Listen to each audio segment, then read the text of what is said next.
Assalamualaikum warahmatullahi wabarakatuh. Selamat pagi, siang, sore, atau malam, dimanapun dan kapanpun kalian menonton video ini. Perkenalkan, kami dari kelompok 6 akan membahas mini riset terkait relevansi minimnya lapangan pekerjaan dengan meningkatnya aktivitas judi online di era digital, mata kuliah literasi manusia yang diampu oleh Bapak Riyadno Purwosiso, SHAM, MHAM. Next. Berikut merupakan anggota kelompok kami, yang pertama Pandu Laksana, yang kedua Rangga Saputra, dan terakhir adalah Brilian Tresivida Mentoro. Next. Berikut merupakan pembahasan dari kami, yang pertama adalah pendahuluan, yang kedua kajian pustaka, yang ketiga metode riset, yang keempat pembahasan, dan yang kelima kesimpulan dan saran. Untuk latar permasalahannya, era digital membawa perubahan besar dalam komunikasi, pencarian informasi, dan lowongan pekerjaan. Sayangnya hal ini berdampak negatif pada mereka yang tidak paham teknologi. Di Indonesia sendiri, angka pengangguran kaum muda mendekati 20% pada tahun 2020, lebih tinggi dibandingkan negara-negara seperti Filipina, Malaysia, Thailand, Singapura, dan Vietnam yang masih di bawah 15% berdasarkan data dari CNN Indonesia. Pengangguran dapat menurunkan rasa percaya diri, memicu tindakan kriminal, dan menciptakan konflik sosial. Salah satu dampak negatif dari era digital ini adalah meningkatnya aktivitas judi online yang dapat menyebabkan pencurian, perampokan, penipuan, dan pemalsuan identitas. Oleh karena itu, perlu perhatian serius untuk memahami hubungan antara minimnya lapangan pekerjaan dan meningkatnya judi online. Mini riset ini diharapkan dapat memberikan wawasan mengenai relevansi kedua fenomena tersebut, serta mengidentifikasi dampak negatif dan solusi potensial untuk mengatasinya. Next.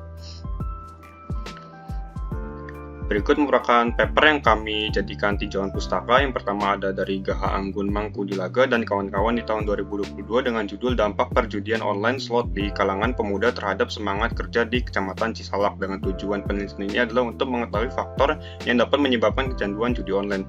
Yang kedua dari Wulansari dan kawan-kawan di tahun 2024 dengan judul Pengaruh Judi Online Terhadap Tingkat Depresi dan Kecemasan pada Remaja. Dengan tujuan penelitian ini adalah untuk mengetahui tingkat kecanduan judi online sehingga mengakibatkan gangguan mental. Yang ketiga, penelitian dari Yusril Wira Budi Arianto dan kawan-kawan di tahun 2024 dengan judul Penegakan Hukum Kasus Judi Online di Indonesia. Dengan tujuan dari penelitian ini adalah untuk mengkaji secara mendalam penegakan hukum kasus judi online di Indonesia. Next.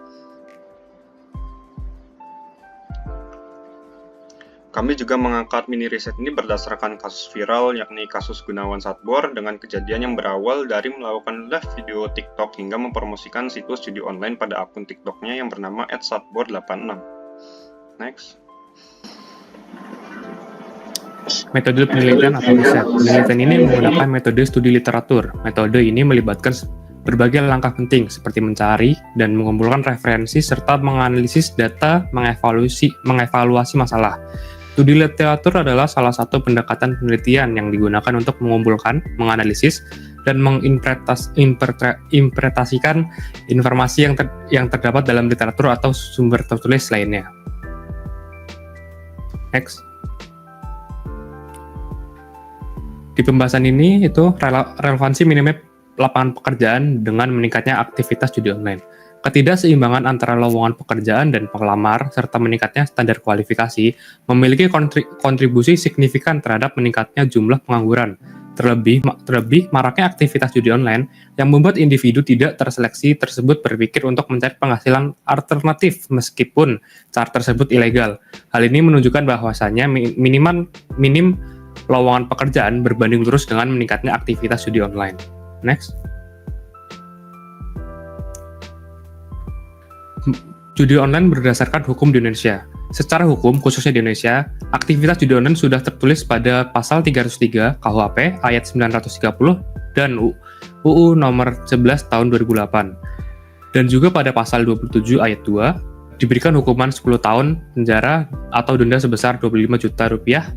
Dan juga pada pasal 45 ayat 1, 27 ayat 1, ayat 2, ayat 3, dan ayat 4. Dengan pidana dengan penjara paling lama 6 tahun dan denda sebesar paling banyak 1 miliar rupiah.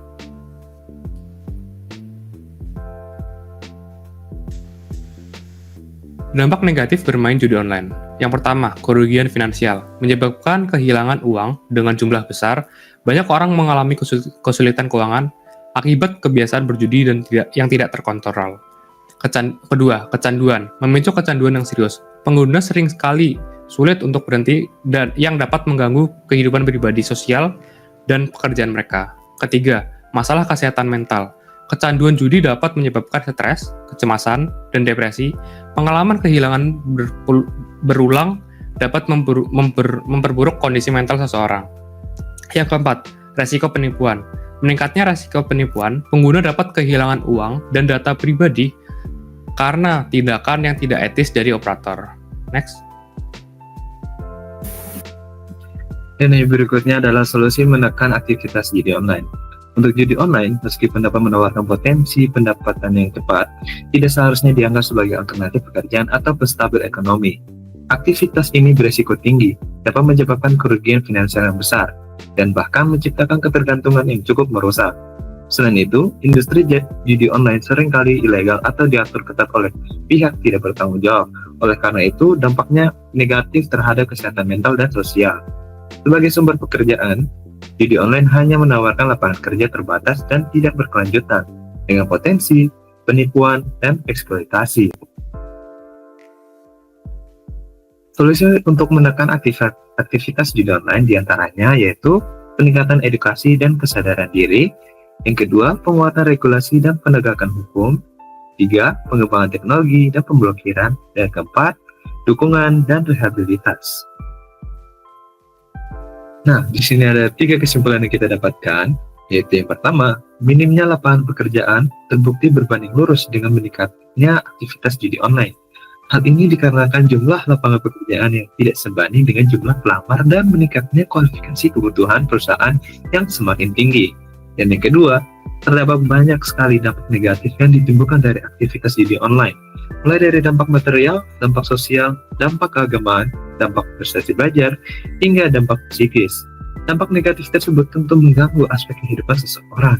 Yang ketiga, langkah-langkah preventif seperti terapi kognitif, dukungan keluarga, aktivitas positif, bergabung dengan komunitas, pengaturan keuangan, dan perawatan dapat membantu pecandu untuk berhenti. Dan yang berikutnya, selain itu, sosialisasi penyuluhan, kolaborasi dengan instansi pendidikan, dan pemblokiran situs judi online, serta penangkapan pelaku dapat menekan angka pengguna baru. Berikutnya adalah saran. Di sini kita merupakan 3 poin, yaitu yang pertama, melakukan analisis perbandingan antara negara Indonesia dengan negara lain dalam menangani aktivitas judi online.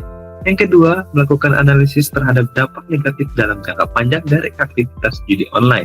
Yang ketiga, melakukan analisis lebih dalam mengenai tingkat efektivitas hukum di Indonesia dalam menekan angka aktivitas judi online. Sekian dari presentasi kami, mohon maaf jika ada salah kata. Sekian dan terima kasih.